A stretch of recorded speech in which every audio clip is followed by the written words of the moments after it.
What this bill does is it provides protections when artificial intelligence is used in a qualified political advertisement. And to do a qualified political advertisement, two things have to be true. The advertisement has to use AI generated image, audio, or video, and it has to be made on behalf or made by a candidate, committee, or other person in connection with an election or ballot issues. If those two conditions are not met, it would not apply. And what it also does is you have to have a clear disclosure. If it's text or graphic ads, it must include a visible disclaimer. If it's an audio ad, it must include a spoken disclaimer. And if it's a video ad, it must include both a visual and spoken disclaimer. And if it's an AI generated robocall, it clearly has to state that this message was used that way.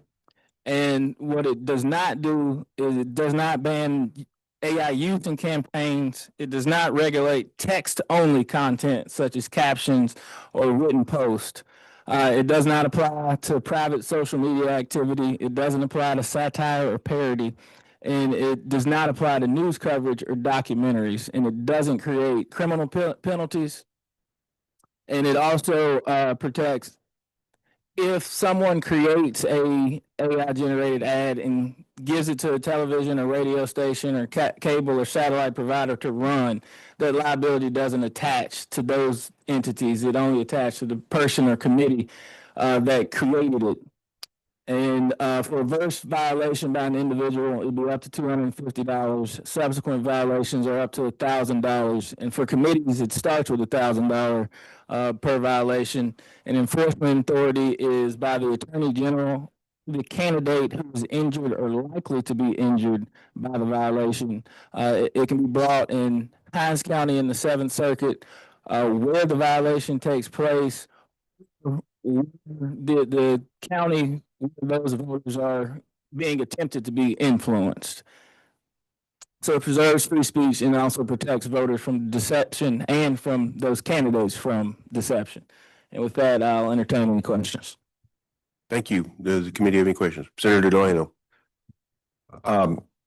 Chairman, thank you very much for your work on this. I know you've worked on this for a number of years to try to get this done. So I want to say thank you for your diligence and fortitude to keep pushing forward on this. Have you worked with the Attorney General's office and talked with them about the enforcement piece of it? And have they collaborated with you on the construction as well? Sent it to them, asked if they had any feedback. They said we're monitoring. Okay, great. I know that this is something that we all are going to need to be aware of because it's going to be an issue that we're going to deal with very quickly. You already know, as you and I have spoken in the past, we've dealt with some of these that would probably be in violation already. And I think this is a good bill, Mr. Chairman. I'd like to make a motion to top Tom. Great. Senator Blackman, I had some conversation, and since this would have to go back to elections, we've opted to. I think we're going to put a floor amendment in it. As you know, at our previous meeting, we were going to adopt the universal definition of artificial intelligence and just remove the current language and put that in there, so we've got conformity across that.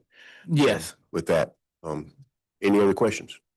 With that, I would entertain the motion. Motion we talked should do pass. Everybody heard the motion? Any question? All in favor, please say aye. Any opposed? I would entertain the motion. Aye.